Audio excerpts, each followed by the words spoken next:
তো দেখো চলে এসেছি মডেল কোশ্চেন পেপার 11 নম্বরে। দেখো কি বলছে, choose the appropriate answer for each question. দেখো, the narrator boards the night train, narrator উঠলেন ওই নাইট ট্রেনে।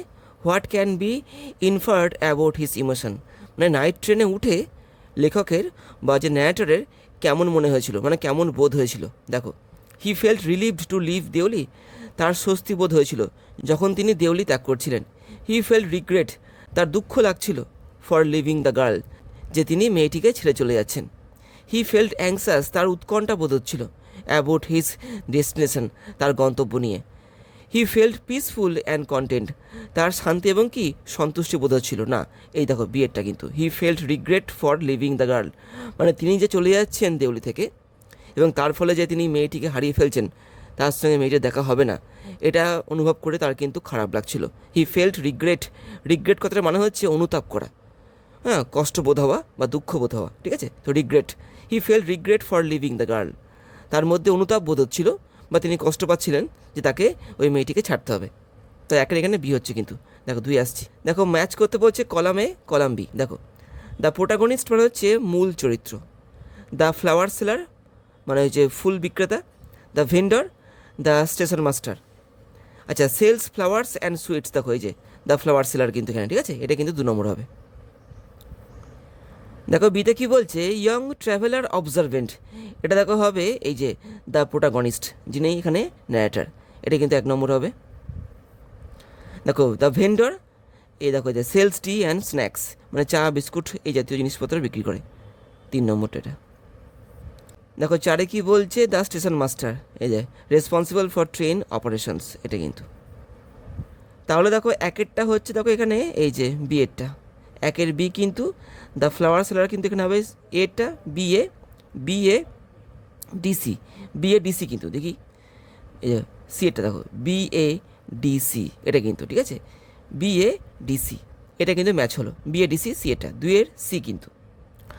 দেখো 3 আসছি, the night train at Deoli is set ইনে, তো এই যে গল্পটা যেটা আমরা পড়েছি the night train at Deoli, এটা কোথায় ঘটেছে? In a town in India, কেমন শহরে ঘটেছিল এটা? বিগ স্মল, বি কিন্তু স্মল টাউন, ঠিক আছে, স্মল টাউন কিন্তু এখানে 3 কিন্তু এখানে বি হবে কিন্তু। দেখো 4 আসছি, how old was the author when he first meet the girl on the platform, যখন মেয়েটির সঙ্গে ন্যারেটারের দেখা হয়েছিল বা লেখকের দেখা হয়েছিল, তখন লেখকের বয়স কত ছিল? 16, 19, 18 নাকি 14? 18 কিন্তু, 18 বছর। 4 কিন্তু এখানে সি হবে, টেক্সটটা পড়তে হবে কিন্তু, 4 সি। দেখো 5 আসছি, arrange the following statements in correct order, এখানে দেখো কিছু বাক্য দিয়ে দিয়েছে যাদেরকে আমাদের কী করতে হবে, পরপর সাজাতে হবে। আগে পড়ে নিই, many of them offered bowls of water to my father, নিশ্চয়ই মানে ক্লিয়ার হয়ে গেছে, ওদের মধ্যে অনেকেই আমার বাবাকে কি জলের পাত্র দিত। I also remember people visiting our home to offer thanks after being cured, আমার মনে আছে লোকেরা আসতো আমাদের বাড়িতে সুস্থ হয়ে যাওয়ার পরে ধন্যবাদ জানাতে। দেখো 3 কি বলছে, my father came out of the mosque after the prayers, বাবা বেরিয়ে আসতো মসজিদ থেকে নামাজের পরে। দেখো 4 কি বলছে, he would dip his finger tips in them and see appear, তিনি কী করতেন? ওই জলের পাত্রের মধ্যে আঙুল চোপাতেন এবং কি একটা প্রার্থনা বা একটা মন্ত্র বলতেন। তো এবার দেখো কোনটা আগে কোনটা পরে হয়। তো 1 নম্বর দেখো হবে 3 নম্বরটা, my father came out of the mosque after the prayers, এটা কিন্তু হবে 1 নম্বর। তারপরে দেখো হবে 1 নম্বরটা, দেখো এই যে many of them offer bowls of water to my father, অনেকে কী করতো আমার বাবাকে জলের পাত্র দিত। তো এখানে দেখো 3 হলো, 3 1। তারপর দেখো হচ্ছে এখানে এই যে হি উড ডিপ, দেখো চোবাতো, আঙুল চোবাতো, he would dip his finger tips in them and she appear. তো 3 1 4 2, 3 1 4 2, দেখো এই দেখো 3 1 4 2, ডিএরটা কিন্তু 5 ডি কিন্তু। দেখো 6 আসছে এবার, what was doctor Kalam's ultimate realization according to the passage, এই যে প্যাসেজটা যেটা আমরা পড়েছি স্ট্রং রুটস, যেটা একটা আর্টিকেল, তো ওটা পড়ে আমাদের কি মনে হচ্ছে যে শেষ পর্যন্ত আব্দুল কালাম কি বুঝতে পেরেছিলেন, তার রিয়েলাইজেশনটা কী ছিল? দেখি পড়ি, bondage and unhappiness, freedom, happiness, piece of mind, এটা কিন্তু একদম ওই আর্টিকেলের বা প্যাসেজের শেষে দেওয়া আছে কিন্তু। 6 কিন্তু এখানে বি হচ্ছে, freedom, happiness and peace of mind, এটা কিন্তু 6 বি। দেখো 7 আসছি, অ্যাজারশন রিজন, দেখো I feel convinced that there exist a divine power, আমি নিশ্চিত ছিলাম যে আমাদের মধ্যে কি একটা ঐশ্বরিক শক্তি রয়েছে আমাদের আশেপাশেই। দেখো রিজনে কী বলছে, I have endeavoured to understand the fundamental truth reveal to me by my father. মানে কি, আমি চেষ্টা করেছিলাম, আই এন্ডেভার্ড মানে আমি চেষ্টা করেছিলাম বুঝতে সেই মৌলিক সত্যটাকে, হ্যাঁ, যেটা প্রকাশ করা হয়েছিল আমার সামনে বা আমার কাছে বাই মাই ফাদার, আমার বাবার দ্বারা। দেখি এবার অপশনে কী বলছে, A and R both true, একদম ট্রু। এই দুটো বিষয় কিন্তু টেক্সটে রয়েছে। And R is the correct explanation of A, R কিন্তু সঠিক ব্যাখ্যা, অবশ্যই একদম ঠিক কথা। I feel convinced that there exist a divine power, আমি নিশ্চিত ছিলাম যে আমাদের চারপাশে একটা ঐশ্বরিক ক্ষমতা রয়েছে। এই জন্য কী হতো, আই হ্যাভ এন্ডেভার্ড, তাই আমি কী করেছি, আমি চেষ্টা করেছিলাম টু আন্ডারস্ট্যান্ড, বোঝার, দ্য ফান্ডামেন্টাল ট্রুথ, সেই মৌলিক সত্যগুলোকে, রিভিল টু মি, যেটা আমার সামনে প্রকাশ করা হয়েছিল বাই মাই ফাদার। এই জন্য সাতের কিন্তু এখানে এটা হচ্ছে সাতের এ। কিন্তু দেখো আটে আসছি, what had 15 years of confinement taught the lawyer in the bed. তো এই যে বেড গল্পে এই যে 15 বছর ধরে যে লয়ারটা বন্দি ছিল, তো এই যে বন্দি দশাটা লয়ারটাকে কি শিখিয়ে দিয়েছিল, to sit silently, to sit actively, to sit ideal, নাকি টু সিট মোশনলেসলি। এই যে বিয়েটা কিন্তু মোশনলেস মানে কি, ও কিন্তু কোনো নড়নচড়ন করতো না, ও চুপ করে একভাবে কিন্তু বসে থাকতো। তো ওর যে বন্দি অবস্থাটা কিন্তু ওকে এই ব্যাপারটা শিখিয়েছিল। আটের ডি কিন্তু। এবার দেখো 9 আসছি, C the diagram and choose the correct option. এখানে দেখো একটা ডায়াগ্রাম দিয়ে দিয়েছে, দেখো একটা খোপ ফাঁকা আছে, তো এই 3টে খোপ পড়ে আমাদের কিন্তু বুঝতে হবে এখানে কি হবে, যেটা আমরা এখানে পেয়ে যাব। তো আগে পড়ি। তো প্রথম খোপটায় দেখো কি বলছে, দ্য ব্যাংকার। দেখো দ্বিতীয় কি বলছে, দ্যাট কার্সড বেড। ও যে বেডটা করেছিল ওই লয়ারের সঙ্গে, ওটাকেও কি বলছিল, কার্সড মানে কি, অভিশপ্ত বেড ও বলছিল। Your books gave me wisdom, তোমার বইগুলো আমাকে জ্ঞান দিয়েছে। এই কথাটা কে বলেছিল, এটা কিন্তু লয়ারটা বলেছিল। লয়ারটা ওই 15 বছর ধরে ওখানে বসে বসে যে বইগুলো পড়েছিল, তার ফলে কিন্তু ওর মধ্যে অনেক জ্ঞান চলে এসেছিলো। কেমন, তো এই কথাটা কিন্তু লয়ারটা বলেছিল। এই দেখো ডি এরটা কিন্তু 9 ডি কিন্তু। দেখো 10-এ আসছে, দেখো এখানেও দেখো ম্যাচ করতে বলছে, কালামে কালাম্বি। দেখো অলমোস্ট 15 years আর্লিয়ার, 15 বছর আগে। The banker, almost all the guest, the lawyer. তো অলমোস্ট 15 years আর্লিয়ার মানে 15 বছর আগে কি হয়েছিল, দেখো দেখো সিএটটা দেখো, এ পার্টি ওয়াজ অ্যারেঞ্জড, এটা 1 নম্বর হবে। দ্য ব্যাংকার কী করেছিল, দেখো অ্যারেঞ্জ দ্য পার্টি, দেখো এটা কিন্তু 2 নম্বরটা। অলমোস্ট অল দ্য গেস্ট, এটা কী করেছিল, এই যে found capital punishment outdated and immoral, এটা কিন্তু 3 নম্বরটা। আর এটা কিন্তু এটা হচ্ছে 4টা। যারা টেক্সটটা ভালো মতো পড়বে তারা কিন্তু পারবে। আমি কিন্তু আমার চ্যানেলে এই বেট যে গল্পটা, এটা কিন্তু রিডিং পড়িয়ে দিয়েছি, এই দেখো রয়েছে, তোমরা চাইলে পরে গিয়ে দেখতে পারো। লিঙ্ক কিন্তু আজকের এই ভিডিওর ডেসক্রিপশন বক্সে দেওয়া রয়েছে। তো 1-এর দেখো এখানে হচ্ছে সি, 2 দেখো এখানে হচ্ছে বি, ঠিক আছে। দেখো 3 দেখো এখানে হচ্ছে এই যে ডি, 3D, তাহলে এখানে হলো CBDA, CBDA। দেখি এই দেখো ডি এরটা CBDA। 10-এর ডি কিন্তু। দেখো 11-তে আসছি, the casuarina tree in the poem symbolizes the poet. তো এই যে গাছটা এই কবিতায় কিসের প্রতীক কবির কাছে, love of nature, longing for childhood, sense of belonging, all of the above. তো এখানে আমার কিন্তু মনে হচ্ছে অল অফ দ্য অ্যাবভ। কেন দেখো বলছি, লাভ ফর নেচার, তার যে এই গাছটাকে ভালো লাগে কবির মানে তরুদত্তের, তো এর কারণটা কী ছিল, দেখো তিনি গাছটাকে ভালোবাসতেন, এর অর্থ হচ্ছে তিনি প্রকৃতিকে ভালোবাসতেন। দেখো লঙ্গিং ফর চাইল্ডহুড, তিনি কি আবার চাইতেন তার ছোটোবেলায় ফিরে যেতে। তো এটা বিয়েরটা হচ্ছে, এটাও ঠিক আছে। দেখো সিএ বলছে সেন্স অফ বিলঙ্গিং, মানে কি, তার কি মনে হয়েছিল যে ওই গাছটা যেন তারই, বা তিনি যেন ওই গাছের একটা অংশ। তো এখানে কিন্তু ABC 3টে কিন্তু ঠিক আছে, তাই এখানে দেখো 11 ডি হচ্ছে, ঠিক আছে, 11 ডি কিন্তু। দেখো পরে যাচ্ছি। তো এবার দেখো আসছি অ্যাজারশন আর রিজনে। দেখো 12 নম্বরে কি বলছে, the poem our casuarina tree explores the theme of impermanence. মানে এখানে বলছে যে এই যে কবিতাটা আওয়ার ক্যাসরিনা ট্রি, এটা কি প্রকাশ করছে, এই যে দ্য থিম অফ ইমপারমানেন্স মানে কি, সব কিছুই যে অস্থায়ী, ইমপারমানেন্স মানে হচ্ছে কিন্তু অস্থায়ী, ঠিক আছে। দেখি রিজনে কি বলছে, the poet reflects on the changing seasons and the passage of time. কবি এই কবিতায় কী বলছেন, যে সিজন পরিবর্তন হচ্ছে, তার সঙ্গে সঙ্গে কি সময় কিন্তু চলে যাচ্ছে। বলছেন এখানটাতে the changing seasons and the passage of time, season change হচ্ছে এবং কি টাইম চলে যাচ্ছে। দেখো দেখো যে দুটো বিষয়টা দেখো, যে প্যাসেজ অফ টাইম আর সিজনটা যে চেঞ্জ হচ্ছে, এটা কিন্তু দেখো এই যে ইমপারমানেন্স, এটাকে কিন্তু ইন্ডিকেট করছে যদি তোমরা ডিপলি ভাবো। সিজন চেঞ্জ এবং প্যাসেজ অফ টাইম যে চলে যাচ্ছে, এটা কি বোঝাচ্ছে? যে সব কিছুই কি ইমপারমানেন্ট, কোনো কিছুই কিন্তু স্থায়ী নয়, সময় কিন্তু কখনো থেমে থাকে না, ঋতু কখনো কিন্তু এক থাকে না, চেঞ্জ কিন্তু হয়। তো এখানে কিন্তু ঠিকই বলছে। তো এখানে কিন্তু অ্যাজারশন এবং রিজন দুটোই কিন্তু ঠিক আছে, এবং আরটা কিন্তু সঠিক ব্যাখ্যা এর মানে অ্যাজারশনের। দেখো, A and R both true, একদম ঠিক আছে, and R is the correct explanation of A, একদম ঠিক আছে। 12 কিন্তু এখানে এ হচ্ছে, দেখো 13 যাচ্ছি। তো এবার দেখো আসছি 13 নম্বরটায়, দেখো কালামে কালাম্বি ম্যাচ করতে হবে, পড়ি। ক্যাসুইনা ট্রি, উইন্ড, শ্যাডোজ, আর দেখো সান রয়েছে। তো একের সঙ্গে দেখি এখানে কোনটা হয়। এই দেখো এইটা, দেখো এখানে হচ্ছে representation of the poet's childhood home, মানে এই যে গাছটা কবির ছোটোবেলাকার ঘর, এক নম্বরটা। দেখো উইন্ড কী করছে, দেখো এই যে symbol of change and impermanence. উইন্ডটা কিন্তু কি বুঝিয়ে দিচ্ছে যে চেঞ্জ হচ্ছে এবং সব কিছু কি ইমপারমানেন্ট, মানে কি সব কিছু কিন্তু অস্থায়ী। এটা কিন্তু 2 নম্বরটা হবে। 2 কিন্তু এখানে সি হচ্ছে। দেখো শ্যাডোজ, ছায়া কী করছে, দেখো ডিএরটা হচ্ছে, দেখো রিপ্রেজেন্টেশন অফ দ্য পোয়েটস মেলাঙ্কলি, অর্থাৎ মেলাঙ্কলি মানে কিন্তু দুঃখ। তো শ্যাডোগুলো কি দেখাচ্ছে? যে কবির দুঃখের প্রতীক কিন্তু, মানে শ্যাডো বলতে কিন্তু এখানে কবির দুঃখগুলোকে প্রকাশ করছে। 3 কিন্তু এখানে ডি হচ্ছে।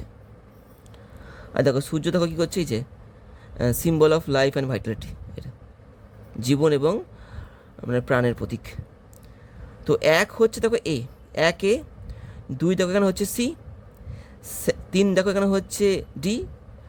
তো A C D B, A C D B, দেখো A C D B, C এটা কিন্তু 13 সি। দেখো 14 আসছি, what kind of relationship exist between the poet and the casuarina tree, মানে কবির সঙ্গে ওই গাছটার সম্পর্কটা কি। দেখো পোয়েট, দেখো প্লাস ক্যাসুইনা ট্রি, দেখো চাইল্ডহুড মেমোরিজ, ফ্যামিলি, নস্টালজিয়া, আর দেখো এখানে কি হবে, দেখো emotional connection, happy memories, family bond, reflection. দেখো এই যে ইমোশনাল কানেকশন, এটা কিন্তু হবে কিন্তু এখানে, এটা কিন্তু তাহলে কী হলো, poet, casuarina tree, childhood memories, family, nostalgia, আর দেখো এটা কিন্তু ইমোশনাল কানেকশন। যারা কবিতাটা পড়বে তারা কিন্তু ব্যাপারটা বুঝবে, মানে কবির সঙ্গে ওই গাছটার কিন্তু এই সমস্ত বিষয়গুলো কিন্তু যুক্ত ছিল। এই যে চাইল্ডহুড মেমোরিজ, ফ্যামিলি, নস্টালজিয়া, আর কি এই যে ইমোশনাল কানেকশন। 14 এ। দেখো 15তে আসছি, what does the image of the python convey about the casuarina tree, এই যে কবিতাতে যে পাইথনের যে একটা ইমেজ রয়েছে বা প্রতীক রয়েছে, এটা কি প্রকাশ করছে?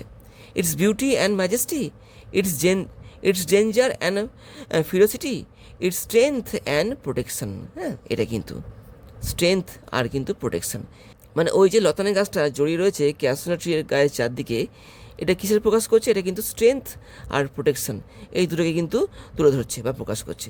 15 কিন্তু এখানে সি হচ্ছে। দেখো 16তে আসছি, স্টেটমেন্ট এ, স্টেটমেন্ট বি। দেখো it little profits that an idle king, মানে কি একটা অলস রাজা হয়ে কিন্তু কোনো লাভ নেই। দেখো বিতে কি বলছে, to strive, to seek, to find and not to yield. দেখো select the option that shows the correct relationship between statement and A আর বি, মানে এই দুটো বাক্যের মধ্যে কী সম্পর্ক রয়েছে সেটা আমাদের কিন্তু এই অপশনগুলো থেকে বাঁচতে হবে। দেখো পড়ি, দেখো বি কন্ট্রাডিক্টস এ, মানে বি বলছে এর বিরোধিতা করছে না, B is the reason of A, একদম ঠিক আছে কিন্তু বি হচ্ছে কি এর রিজন, ঠিক আছে। To strive, to seek, to find and not to yield, কেন তিনি এরমটা কেন করতে চান? কারণ একজন অলস রাজা হয়ে কিন্তু থাকার মধ্যে কোনো লাভ নেই। 16 কিন্তু এখানে বিয়েরটা, কবিতাটা কিন্তু পড়তে হবে। এই কবিতাটাও কিন্তু আমি আমার চ্যানেলে পড়িয়ে দিয়েছি, লিঙ্ক কিন্তু আজকের এই ভিডিওর ডেসক্রিপশন বক্সে দেওয়া রয়েছে। 16 কিন্তু এখানে বি হচ্ছে। এবার দেখো আসছি 17 নম্বরে, দেখো এখানে অ্যারেঞ্জ করতে বলেছে। তো দেখো কিছু বাক্য দিয়ে দিয়েছে এখানটাতে, দেখো খণ্ড খণ্ড বাক্য আছে, তো কোনটা আগে কোনটা পরে হবে সেটা কিন্তু আমাদের বুঝতে হবে বা খুঁজে বার করতে হবে। এখানে দেখো কিছু খণ্ড দেওয়া রয়েছে, ঠিক আছে। দেখো প্রত্যেকটা ভাগেই কিন্তু এই খণ্ডগুলো রয়েছে, তো কোন ভাগটায় খণ্ডগুলো পরপর রয়েছে সেটা কিন্তু আমাদের বার করতে হবে। পড়ি, দেখো push up, come my friends, it is not too late, sitting well, in order smite. এটা ঠিকঠাক বলে মনে হচ্ছে না, কবিতাটা পড়তে হবে কিন্তু, যারা কবিতাটা পড়বে তারা কিন্তু ব্যাপারটা বুঝবে, ঠিক আছে। Come my friends, it is not too late, push off, smiting well, in order smite, এটা ঠিক আছে। দেখো এটা কিন্তু কবিতার যে লাইন রয়েছে সেই মতো কিন্তু এই ঘটনাগুলো পরপরই কিন্তু রয়েছে। এখানে আমাদের কি করতে হবে, এই যে খণ্ডগুলো রয়েছে আগে পরে ঠিক করে বসাতে হবে, ঠিক আছে।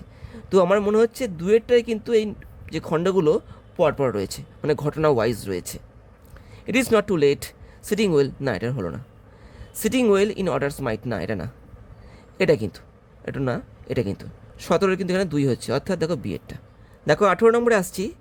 এখানে দেখো কিছু বাক্য দিয়ে দিয়েছে, এই বাক্যগুলোর মধ্যে থেকে কোনটা ঠিক কোনটা বেঠিক আমাদের কিন্তু খুঁজে বার করতে হবে। দেখি পড়ি। Ulysses feel satisfied with his life, Ulysses নাকি সন্তুষ্ট তার জীবন নিয়ে, না এটা ফলস, কিন্তু তিনি সন্তুষ্ট নন। Ulysses believes that life is meaningless, তিনি কি মনে করেন জীবন হচ্ছে কি অর্থহীন, ফলস, এটা কিন্তু না, তিনি কিন্তু এমনটা ভাবেননি, জীবন অর্থহীন নয়, ঠিক আছে। যদি ওটাকে কাজে লাগানো যায় সেই ক্ষেত্রে জীবন কিন্তু অর্থহীন হয় না। দেখো ইউলিসেস রিফ্লেক্টস অন লাইফস ব্রিভিটি, আচ্ছা ব্রিভিটি কথাটার অর্থ হচ্ছে সংক্ষিপ্ততা, তিনি কি দেখাচ্ছেন জীবন হচ্ছে কি সংক্ষিপ্ত, একদম ঠিক আছে এখানে কিন্তু, এটা কিন্তু ট্রু, জীবন কিন্তু সংক্ষিপ্ত। দেখো ইউলিসেস সিক্স মোর লাইফ এক্সপিরিয়েন্স, অবশ্যই তিনি চাইছেন, তিনি তার জীবনে আরও অভিজ্ঞতা চাইছেন, ট্রু কিন্তু এটা। তাহলে FFTT দেখি, দেখো FFTT বিটা, FFTT 18 বি কিন্তু। দেখো 19 আসছি। দেখো অ্যাজারশন রিজন পড়ি।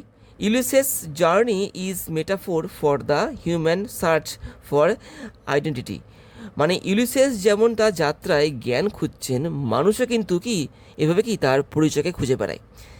দেখো রিজনে কি বলছে, Ulysses seeks to rediscover himself through exploration, Ulysses কী করছে, নিজেকে আবার আবিষ্কার করতে চাইছেন তার এই ভ্রমণ বা তার যে এক্সপ্লোরেশন যেটাকে বলা হচ্ছে এটার মধ্যে দিয়ে, ট্রু কিন্তু এটা একদম ঠিক আছে কিন্তু, এ আর আর অবশ্যই ট্রু, এবং আর হচ্ছে কি সঠিক ব্যাখ্যা এর, A and R both true and R is the correct explanation of A, ঠিক আছে কিন্তু। যারা কবিতাটা পড়বে, যারা কবিতার আসল অর্থটাকে বুঝবে তারা কিন্তু এগুলো পারবে, ঠিক আছে। এগুলো কিন্তু খুব মানে ডিপ থটস কিন্তু এগুলো, ঠিক আছে। এগুলো কিন্তু কবিতাটা এমনি এমনি পড়লে হবে না, গভীরভাবে কিন্তু ডিপলি কবিতাটা পড়তে হবে, এর যে মিনিংটা সেটা কিন্তু বুঝতে হবে। 19 কিন্তু এখানে এ হচ্ছে। দেখো 20 আসছি। Ulysses journey is motivated by his desire to experience life to the, তো ইউলিসেস যে যাত্রাটা করতে চান সেটা কি, সেটা কার দ্বারা অনুপ্রাণিত হয়েছে, মোটিভেট মানে কি অনুপ্রাণিত হওয়া, কার দ্বারা, বাই হিজ ডিজায়ার তার ইচ্ছা, কী করার ইচ্ছা, টু এক্সপিরিয়েন্স লাইফ, যেখানে তিনি তার জীবনের অভিজ্ঞতাকে লাভ করতে চান, কত দূর অবধি, টু দ্য, দেখো maximum extent, to the lees, দেখো বিয়েটা কিন্তু লিজ মানে কি তলানি, এটা কিন্তু কবিতায় দেওয়া রয়েছে, লাইফ টু দ্য লিজ, ঠিক আছে, কবিতায় কিন্তু এই ওয়ার্ডটা রয়েছে। 20 কিন্তু এখানে বি হচ্ছে। দেখো 21 আসছি। দেখো C the diagram and choose the correct option, দেখো ডায়াগ্রাম দিয়েছে, এখানে দেখো একটা ডায়াগ্রাম দেওয়া রয়েছে, দেখো একটা অপশান ফাঁকা আছে, এই অপশানে কী হবে সেটা কিন্তু আমাদের এখান থেকে বাঁচতে হবে। দেখি, দেখো মাইকেল এল্ডার ব্রাদার, আর বার্টলেকে ছোটো ছেলে কিন্তু, দেখি ইয়ঙ্গার ব্রাদার, দেখো এটা সি এটা কিন্তু, মাইকেল ছিল বড় ভাই আর বার্টলে হচ্ছে কি ছোট, দেখো ওই যে ইয়ঙ্গার ব্রাদার। 21 কিন্তু এখানে সি হচ্ছে। যারা গল্পটা এখনও পড়োনি তারা কিন্তু পড়তে পারো, আমি আমার চ্যানেলে কিন্তু দিয়ে দিয়েছি। 21 সি কিন্তু। এবার দেখো আসছি 22, দেখো ম্যাচ করতে বলছি, দেখো দুটো কালাম রয়েছে এখানটাতে, ম্যাচ করতে হবে, পড়ি। The bundle of clothes, stitches on the stockings, riders to the sea, দেখো Bartley. The bundle of the clothes মানে ওই নোরা এবং ক্যাথলিনকে যে বান্ডেলটা দেওয়া হয়েছিল ওই ইয়ং পাদ্রির দ্বারা, তার কথা কিন্তু এখানে বলা হচ্ছে। দেখি, James inch given to Nora by the priest, দেখো এটা ঠিক আছে, এটা কিন্তু গল্পটা কিন্তু পড়তে হবে। তো একের দেখো এখানে হচ্ছে বিয়েরটা। দেখো স্টিচেস অন দ্য স্টকিং, ওই যে মোজায় যে সেলাইটা রয়েছে ওর কথাটা কিন্তু এখানে বলা হচ্ছে। দেখি, এই দেখো ডিএটা কিন্তু ডান বাই নোরা, এই যে 2 নম্বরটা, ঠিক আছে। রাইডার্স টু দ্য সি, দেখো এটা হচ্ছে দেখো জেমস ইঞ্চের লেখা, 3 নম্বরটা। আর দেখো বার্টলেকে দেখো এই যে ইয়ংসন 4, ঠিক আছে। তো 1 নম্বরটা দেখো হচ্ছে কোনটা, দ্য বান্ডেল অফ ক্লোথস, দেখো এই যে বি, 1 কিন্তু বি হচ্ছে। দেখো 2 দেখো এখানে হচ্ছে ডি, বিডি, দেখো A C, BD A C, দেখি দেখো বিডি এ সি, ডি এটা কিন্তু 22 ডি। দেখো 23 যাচ্ছি। How many stitches did Nora drop from the second of 3 pairs of stockings she knitted for Michael, মানে মাইকেলের জন্য নোরা যে মোজাটা বানিয়েছিল সেখানে কটা গিঁট ছিল, প্লেন্টি, এ ফিউ, 3 না 4? এখানে দেখো হবে ডিএটা কিন্তু 4টে সেলাই। টেক্সটটা পড়তে হবে কিন্তু, টেক্সটে কিন্তু দেওয়া রয়েছে, টেক্সটটা যারা খুঁটিয়ে পড়বে তারা কিন্তু পারবে। 23-এর ডি কিন্তু। দেখো 24-এ আসছে এবার। এখানে দেখো কিছু বাক্য দিয়ে দিয়েছে, এখান থেকে আমাদেরকে ট্রু আর ফলসটা খুঁজে বার করতে হবে, কোনটা ট্রু কোনটা ফলস খুঁজে বার করতে হবে। পড়ি। Bartley left for the sea with a red mare and a grey pony tied behind. Bartley গিয়েছিল একটা লাল মেয়ার এবং কি একটা গ্রে পনিকে পেছনে বেঁধে। ট্রু কিন্তু এটা, ঠিক। Nora they notice that he has not taken any food. Nora দেখেছিল তখন কি যে বার্টলে কোনো খাবার নিয়ে যায়নি। এটা কিন্তু ফলস হবে, এটা কিন্তু নোরা দেখেনি, এটা কিন্তু ক্যাথলিন দেখেছিল, ঠিক আছে, ক্যাথলিন। এখানে কিন্তু এটা ফলস হচ্ছে, এটা ফলস হয়ে গেল। দেখো, Maurya walk down to the spring well to give Bartley his food and the blessing. True কিন্তু। মোরিয়া গেছিলো ওখানে স্প্রিং ওয়েলের কাছে খাবার এবং কি ওর আশীর্বাদ বার্টলেকে দিতে। দেখো, Nora realize that the stockings are truly Bartley's. Nora কি বুঝতে পারলো যে ওই মোজাগুলো যেটা ও পেয়েছিল ওই বান্ডিলের মধ্যে, ওগুলো নাকি বার্টলের না, ওগুলো মাইকেলের ছিল, ওগুলো বার্টলের ছিল না। ফলস কিন্তু এটা। তাহলে কি হলো দেখো, ট্রু ফলস ট্রু ফলস। দেখো টিএফ টিএফ, দেখি টিটি টিএফ এফএফ না, টিএফ টিএফ। দেখো বিএডটা কিন্তু 24-এর বি কিন্তু। দেখো 25-এ আসছি। দেখো, arrange the following statements in correct order. এখানে কিছু বাক্য দিয়ে দিয়েছে, এদের কী করতে হবে, আমাদেরকে পরপর সাজাতে হবে। আগে বাক্যগুলো পড়ি। The sisters thought that the clothes might belong to Michael. ওই দুই বোন কী ভাবলো যে ওই পোশাকগুলো যেগুলো ছিল ওই বান্ডেলের মধ্যে, ওগুলো কার হতে পারে, মাইকেলের হতে পারে। The bundle was given to Nora. বান্ডেলটা নোরাকে দেওয়া হয়েছিল। The body of a man was tough on the shore. একটা লোকের শরীর কি ভেসে এসেছিল ওই ডাঙাতে বা তীরে, সমুদ্রের ধারে। A young priest brought the bundle of clothing from Donegal. ওই ইয়ং প্রিস্টটা কী করেছিল, ডোনেগাল থেকে ওই বান্ডেলটাকে নিয়ে এসেছিলো। এবার দেখো কোনটা আগে কোনটা পরে হবে। দেখো সবার প্রথমে দেখো হবে 3 নম্বরটা। দেখো, the body of a man was tough on the শোর। এটা কিন্তু সবার প্রথমে হবে, এটা কিন্তু 1 নম্বর। টেক্সটটা পড়বে কিন্তু, যারা টেক্সটটা পড়বে তারা কিন্তু সহজে পারবে কিন্তু এগুলোকে সাজাতে হয়। তো 3 নম্বরটা এক হচ্ছে। দেখো তারপরে হবে, দেখো এই দেখো 4 নম্বরটা, a young priest brought the bundle of clothing from Donegal. 3, 4। দেখো তারপর দেখো হচ্ছে 2 নম্বরটা, the bundle was given to Nora. দেখো তারপরে হচ্ছে 1 নম্বরটা। তাহলে 3, 4, 2, 1। দেখি, দেখো 3, 4, 2, 1 ডিটা কিন্তু 25-এর ডি। 26-এ আসছি। I looked up and down the platform but I could not C the girl anywhere. দেখো জয়েন করতে হবে কমপ্লেক্সে। তো এখানে দেখো মানেটা কী হচ্ছে, I looked up down the platform মানে কি আমি প্ল্যাটফর্মটা ভালো করে দেখলাম, but I could not C the girl anywhere, কিন্তু আমি মেয়েটাকে কি কোথাও দেখলাম না। দেখো, I looked up and down the platform, but হচ্ছে কম্পাউন্ড, ঠিক আছে, এটা হলো না। When I looked up and down the platform I could not C the girl anywhere. ঠিক আছে এটা মোটামুটি। দেখি পরেগুলো পড়ি। I looked up and down the platform because I could not, না এটা ঠিক মানেটা ক্লিয়ার হলো না, মানে ক্লিয়ার হলো না। I looked up and down the platform that I could, এটা দ্যাটটা খাটে না এখানে, ঠিক আছে। তো এখানে কিন্তু আমার 26-এর 2 নম্বরটা অর্থাৎ দেখো বিএডটাই সঠিক বলে মনে হচ্ছে। When I looked up and down the platform, যখন আমি দেখলাম প্ল্যাটফর্মটা ভালো করে, I could not C the girl anywhere, আমি কিন্তু মেয়েটাকে কোথাও দেখতে পেলাম না। 26-এর 2 অর্থাৎ বিএডটা। দেখো 27-এ আসছি। দেয়ার লাইজ দ্য পোর্ট, ওই যে ওখানে রয়েছে বন্দর। দ্য ভ্যাসেল পাফস আর সেল, জাহাজগুলো কি তাদের ওই যে পালগুলোকে খুলে দিয়েছে, মানে যাত্রার জন্য তৈরি হচ্ছে ওই জাহাজগুলো। দেখো স্প্লিট করতে হবে, দেখো করছি। দেয়ার লাইজ দ্য পোর্ট, ঠিক আছে। The vessel puffs her sell, এটাও ঠিক আছে কিন্তু, এটা কিন্তু আমার ঠিকই বলে মনে হচ্ছে। দেখি পরেরগুলো পড়ি। দ্য পোর্ট লাইজ, আচ্ছা পোর্ট লাইজ কতটা হয় না, দেয়ার লাইজ পোর্ট, এভাবে কিন্তু হবে, ঠিক আছে, এভাবে হয় না, এটা হয় না কিন্তু। দেয়ার লাইজ দ্য পোর্ট, ঠিক আছে। সি পাফস হার সেল, সি পাফস তো হয় না, এখানে ভ্যাসেল করতে হবে, এই যে ভ্যাসেল কতটা আনতে হবে, সি বলতে পারে কি, হ্যাঁ এটা হচ্ছে না ঠিকঠাক, ঠিক অর্থযুক্ত হলো না। The vessel puffs her sail lies, এটা তো কতটা উল্টোপাল্টা হয়ে গেল, এটা ভুল হয়ে গেল। তো এখানে দেখো 27-এর 1 নম্বরটা অর্থাৎ এটা কিন্তু 27-এর এ। দেখো 28-এ আসছি। টু টেলেমাকাসের কাছে I leave the scripture and the isle, আমি টেলেমাকাসের কাছে এই যে রাজদণ্ড এবং কি এই দ্বীপটা দিয়ে যাচ্ছি। তিনি বললেন। দেখো ন্যারেশন চেঞ্জ করতে হবে, দেখি কী বলছে। He declare that Telemachus used, না হবে না এটা। He said that he left the scripture and the isle to Telemachus, ঠিক আছে এটা অনেকটা ঠিক আছে। He stated that Telemachus was his successor, না হি সেড এটা হয় না। দেখো 2 নম্বরটা কিন্তু 28-এর কিন্তু এখানে 2 নম্বরটা হচ্ছে বি এরটা, 28-এর বি কিন্তু ন্যারেশন চেঞ্জ কিন্তু জানতে হবে। আমি কিন্তু ন্যারেশন চেঞ্জ কী করে করতে হয় সব ধরনের নিয়ম দেখিয়ে দিয়েছি আমার চ্যানেলে, তোমরা গিয়ে দেখতে পারো কিন্তু। 28-এর কিন্তু এখানে বি হচ্ছে। তো এবার দেখো আসছে 29-এ, দেখো হোয়েন আর্থ লে ট্রান্সড ইন এ ড্রিমি সুন, ঠিক আছে, রেকটিফাই দ্য এরর। এই বাক্যটার মধ্যে ভুল রয়েছে, ঠিক আছে, সেই ভুলটাই কিন্তু আমাদের ঠিক করতে হবে। দেখি ভুলটা কোনটা হবে। দেখো হোয়েন আর্থ লে ট্রান্সড ইন এ ড্রিমলেস সুন, এটা হলো না, এটা নয়। হোয়েন আর্থ লে ট্রান্স, এটা নয়, কিন্তু এখানে ট্রান্সড হবে, ঠিক আছে। হোয়েন আর্থ লে ট্রান্সড, দেখো ঠিক আছে, ইন এ ড্রিমলেস সুন, এইটা কিন্তু কবিতায় কিন্তু এই লাইনটা রয়েছে, এই লাইনটা কিন্তু ছিল না, ঠিক আছে। ড্রিমি সুন না, ড্রিমলেস সুন, ঠিক আছে, ড্রিমি না, ড্রিমলেস। তোমরা চাইলে পরে কিন্তু টেক্সটটা চেক করে নিতে পারো। 29-এর 3 নম্বরটা কিন্তু, ঠিক আছে, এটা কিন্তু। তাহলে দেখো এখানে হচ্ছে সি এরটা, 29-এর সি কিন্তু। এবার দেখো আসছি 30 নম্বরটায়, life piled on life they were all too little. মানে জীবনের পর জীবন পেলেও কিন্তু সেটা কি খুব সামান্যই হবে। দেখো জয়েন করতে বলছে ইউজিং অ্যাডভার্বিয়াল ক্লজ। করি অ্যাডভার্বিয়াল ক্লজ তোমাদের কিন্তু জানতে হবে, যদি না জানো সেই ক্ষেত্রে তোমরা কিন্তু আমার এই ভিডিওটা দেখতে পারো, লিঙ্ক কিন্তু আজকে এই ভিডিওর ডিসক্রিপশন বক্সে দেওয়া রয়েছে। কীভাবে করতে হয় অ্যাডভার্বিয়াল ক্লজ দিয়ে জয়নিং, সেটা কিন্তু আমি ওখানে দেখিয়ে দিয়েছি।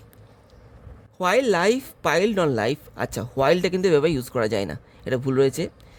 As life piled on life they were all too little, একদম হ্যাঁ, জীবনের পর জীবন দিলেও কিন্তু সেটা কি সামান্যই হবে, ঠিক আছে। কিন্তু এটা বিকজ দিয়ে বাক্য এভাবে শুরু করা যায় না। সিন্স লাইফ, যেহেতু লাইফ পাইলড অন লাইফ, যেহেতু জীবনের পর জীবন দিলেও দে লস্ট সিগনিফিকেন্স ঠিক হলো না। তো এখানে কিন্তু 30-এর 2 নম্বরটা ঠিক বলে মনে হচ্ছে, অর্থাৎ বি এরটা, 30-এর বি কিন্তু। তো এবার দেখো আসছি পরের অংশটায়। এখানে দেখো একটা আনসিন রয়েছে, যে আনসিনটা পড়ে কিন্তু আমাদেরকে পরবর্তী প্রশ্নগুলোর উত্তর দিতে হবে। দেখি আনসিনটা পড়ি। দেখো India's drinking water crisis is alarming. ভারতে কিন্তু পানীয় জলের একটা কি ক্রাইসিস দেখা গেছে, সেটা কিন্তু অ্যালার্মিং, মানে সেটা কি খুব ঝুঁকিপূর্ণ বা মারাত্মক কিন্তু। ওভার 600 মিলিয়ন পিপুল ফেস সেভার ওয়াটার স্ক্যারসিটি। প্রায় 600 মিলিয়ন মানুষ কিন্তু কি এই জলের অভাবের মুখোমুখি হয়েছে। কি জল? পানীয় জল। With 70% of countries water contaminated. এর কারণটা কি? কারণ ভারতের বা এই দেশের কিন্তু 70% জল কী হয়েছে? দূষিত হয়ে গেছে। কন্টামিনেটেড মানে হচ্ছে কিন্তু দূষিত হয়ে যাওয়া। দেশের কিন্তু 70% জল হয়ে পড়েছে দূষিত, যার ফলে কী হচ্ছে? এই 600 মিলিয়ন কিন্তু মানুষ কি পানীয় জলের অভাবের কিন্তু মুখোমুখি হচ্ছে। This has devastating consequence on public health. এই ব্যাপারটা কি একটা ধ্বংসাত্মক ফল নিয়ে এসছে মানুষের স্বাস্থ্যের উপরে। এর ফলে কিন্তু একটা ধ্বংসাত্মক ফল কিন্তু নেমে এসছে সাধারণ মানুষের স্বাস্থ্যের উপরে। ইন্ডাস্ট্রিয়াল অ্যান্ড এগ্রিকালচারাল পলিউশন, শিল্পগত এবং কি চাষবাস সংক্রান্ত যে পলিউশন ঘটছে বা যে দূষণ ঘটছে, সেটা কি করছে? কন্টামিনেট, যেটা দূষিত করে দিচ্ছে গ্রাউন্ড ওয়াটার, ভূগর্ভস্থ জলকে, রেন্ডারিং ইট আনড্রিঙ্কেবল, এবং কি করছে? জলকে অপানীয়যোগ্য করে তুলছে কিন্তু। ইনঅ্যাডিকুয়েট ওয়েস্ট ম্যানেজমেন্ট, মানে বর্জ্য পদার্থগুলোকে কিন্তু ঠিকঠাকভাবে নষ্ট করা বা ফেলা হচ্ছে না। আর কি? And lack of sewage treatment, এবং কি নিকাশি ব্যবস্থা, মানে ড্রেনের যে নিকাশি ব্যবস্থা, এটাও কিন্তু ঠিকঠাক নেই। এক্সাপারেট দ্য প্রবলেম। তো এই দুটো সমস্যা কিন্তু এই জলদূষণের সমস্যাটাই কি আরও বাড়িয়ে দিচ্ছে। কোনটা কোনটা? এই যে ওয়েস্ট ম্যানেজমেন্ট আর সুয়েজ ট্রিটমেন্ট, এই দুটো বিষয় কিন্তু জলদূষণের মাত্রাটাকে আরও বাড়িয়ে দিচ্ছে। রুরাল এরিয়াস মানে হচ্ছে গ্রাম্য এলাকাগুলো নির্ভর করে অন কন্টামিনেটেড ওয়েলস, ওই দূষিত কুয়োগুলোর উপরে, রিভার্স নদী এবং কি লেক অ্যান্ড পন্ডস, জলাশয় এবং কি পুকুরের উপরে কিন্তু। Government initiatives have failed to address the issue effectively. সরকারের যে প্রাথমিক যে প্রচেষ্টা, ওটা কি ব্যর্থ হয়েছে এই সমস্যাটাকে কি ঠিক করতে, এই সমস্যাটাকে কি ভালো মতো বুঝতে। ইনঅ্যাডিকুয়েট ফান্ডিং, অপর্যাপ্ত অর্থ, পোর ইনফ্রাস্ট্রাকচার, খারাপ পরিকাঠামো, and lack of community involvement have hindered progress, এবং কি মানুষের সঙ্গে যে যোগাযোগ ব্যবস্থাটা সরকারের যেটা নেই, যার ফলে কি হয়েছে? যার ফলে এই যে সমস্যাটা, এই যে জলের সমস্যাটা কিন্তু কি আরও বেড়ে গেছে। এ মাল্টি ফ্যাসিটেড অ্যাপ্রোচ, একটা বহুমুখী পদক্ষেপ ইজ নেসেসারি, হয় কি প্রয়োজনীয়, টু মিটিগেট মানে কি কমাতে বা প্রশমিত করতে দ্য ক্রাইসিস, যে ক্রাইসিস চলছে জলের সেটাকে কিন্তু প্রশমিত করতে বা নিয়ন্ত্রণ করতে কিন্তু মাল্টি ফেসিটেড মানে কি বহুমুখী একটা পদক্ষেপ কিন্তু দরকার। Investing in water treatment promoting rain water, water ট্রিটমেন্টের ক্ষেত্রে কিন্তু ইনভেস্ট করতে হবে সরকারকে, যাতে ভালো জল পাওয়া যায়, ঠিক আছে, বা জলকে কি করে দূষণমুক্ত রাখা যায় সেই দিকে কিন্তু সরকারকে কি করতে হবে, টাকা ইনভেস্ট করতে হবে। প্রমোটিং রেইন ওয়াটার হারভেস্টিং, এবং কি করে বৃষ্টির জলকে রেখে দেওয়া যায়, হারভেস্ট করা যায় বা ওটাকে কাজে লাগানো যায়, সেটা কিন্তু শেখাতে হবে। And enforcing pollution regulations can improve water quality, যদি সরকার পলিউশন রেগুলেশন মানে কি দূষণ নিয়ন্ত্রণ কিছু নিয়ম লাগু করে তাহলে কি হবে, তাহলে কিন্তু জলের যে কোয়ালিটি ওটাকে আরও উন্নত করা যাবে।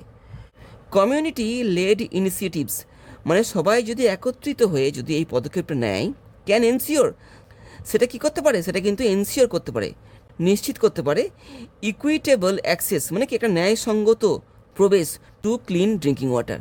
যদি সবাই এক হয়ে যদি পদক্ষেপ নেয় তাহলে সেটা কী হবে, সেটা কিন্তু একটা উপযুক্ত পদক্ষেপ হবে পরিষ্কার পানীয় জল পাওয়ার। তো এই গেল মোটামুটি টোটাল আনসিনের অর্থটা। এবার দেখো আসছি প্রশ্ন উত্তরে। দেখো অ্যাজারসান দেখো রিজন রয়েছে, পড়ি। Although there is significant economic growth, millions of Indians lack access to clear water, যদিও কি বেশ ভালো মতো অর্থনৈতিক উন্নতি হচ্ছে ভারতে, কিন্তু কি অনেক মানুষ, মিলিয়ন্স অফ ইন্ডিয়ানস মানে কি লক্ষ লক্ষ মানুষ কিন্তু কি পরিশুদ্ধ জল পাচ্ছে না। It is a complex sentence. দেখো এটাকে কি বলা হচ্ছে, কমপ্লেক্স সেন্টেন্স বলা হচ্ছে। দেখো রিজনে কি বলছে, it contains a subordinate clause, এর মধ্যে কি রয়েছে, একটা সাবঅর্ডিনেট ক্লজ রয়েছে, এই জন্য কি এই বাক্যটা একটা কমপ্লেক্স সেন্টেন্স। একদম ঠিক আছে কিন্তু দেখো A and R both true, আর R is the correct explanation of A, ঠিক আছে কিন্তু 31-এর এ কিন্তু। যারা কমপ্লেক্স সেন্টেন্স কাকে বলে জানো তারা কিন্তু ব্যাপারটা বুঝবে। তো 31-এ কিন্তু এখানে এ হচ্ছে। দেখো 32-এ আসছি। দেখো 32-এ কী বলছে, দ্য কনেকশন কন্টামিনেটেড কনভেইস, তো এর অর্থ কিন্তু হচ্ছে, তো কনেকশন কথাটার অর্থ হচ্ছে অর্থ বা মানে, কিসের মানে, এই যে কন্টামিনেটেড ওয়াটার মানেটা কি, দেখো কি অর্থ, পিওর, ক্লিন, ফ্রেশ নাকি পলিউটেড, এটা কিন্তু ডি কিন্তু 32-এর ডি কিন্তু। কন্টামিনেটেড মানে কিন্তু দূষিত বা যেটাকে বলা হয় পলিউটেড, 32-এর ডি কিন্তু। এবার দেখো আসছি 33 নম্বরটায়, দেখো কি বলছে, the word synonymous for devastating, তো এই ডিভাস্টেটিং ওয়ার্ডটার একটা সমার্থক শব্দ দেখো খুঁজতে হবে আমাদের এখান থেকে, খুঁজি। দেখো ডিস্ট্রাক্টিং, কনস্ট্রাক্টিং, বিল্ডিং নাকি ফর্মিং, এটা কিন্তু ডিস্ট্রাক্টিং, ঠিক আছে, এর অর্থ যা এরও কিন্তু অর্থ তাই, ঠিক আছে। 33-এর এ কিন্তু। দেখো 34-এ দেখো ম্যাচ করতে হবে, কালামে কালাম্বি দেখি পড়ি। অ্যালার্মিং, স্কেয়ারসিটি, মিটিগেট আর সেভার। দেখো অ্যালার্মিং মানে কিন্তু মারাত্মক অবস্থা, দেখি এখানে দেখো হচ্ছে যে ওরিংটা কিন্তু, এই যে ওরিং কিন্তু, ঠিক আছে, এখানে হচ্ছে কিন্তু এটা কিন্তু। দেখো স্কেয়ারসিটি মানে কিন্তু অভাব, দেখি দেখো এই যে শর্টেজ, ঠিক আছে, দেখো 2 নম্বরটা। মিটিগেট মানে কি প্রশমিত করা, দেখো রিডিউস করা, কমানো, 3 নম্বরটা, এটা কিন্তু অ্যাকুইট। তাহলে কি হলো, দেখো 1 নম্বরটা হচ্ছে, দেখো এই যে সি এরটা কিন্তু 1-এ সি, 2 দেখো এখানে হচ্ছে এই যে B, CB, CBDA, CBDA, CBDA, ডিটা কিন্তু সিবিডিএ, ঠিক আছে। 34-এ কিন্তু এখানে ডি হলো। দেখো 35-এ আসছে, দেখো the affected community by the government initiatives have been helped were helped are not help, দেখো এই যে এটা কিন্তু সরকারের দ্বারা কিন্তু এই যে যারা ক্ষতিগ্রস্ত সম্প্রদায় এরা কিন্তু সাহায্য পায়নি, 35-এর বি কিন্তু, যেটা আমরা আনসিনে পড়েছি 35-এর বি।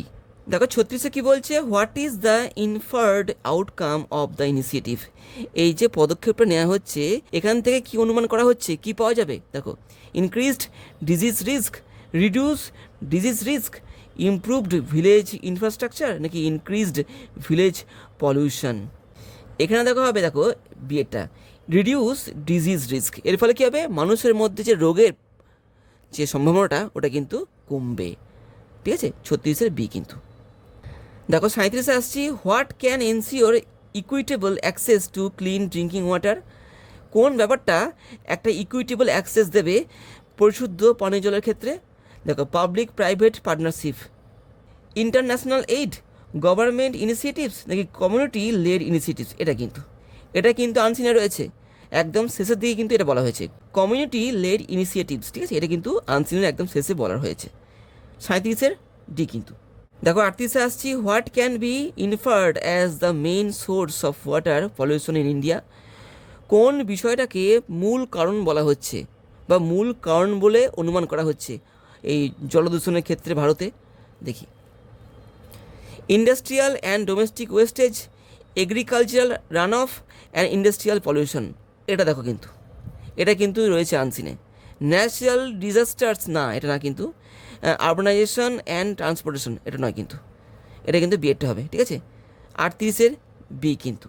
দেখো 39-এ কী বলছে, what has হিন্ডার্ড and progress in addressing India's drinking water crisis, কোন বিষয়টা আরও বাড়িয়ে দিচ্ছে ভারতে যে পানীয় জলের যে অভাব রয়েছে ওটাকে।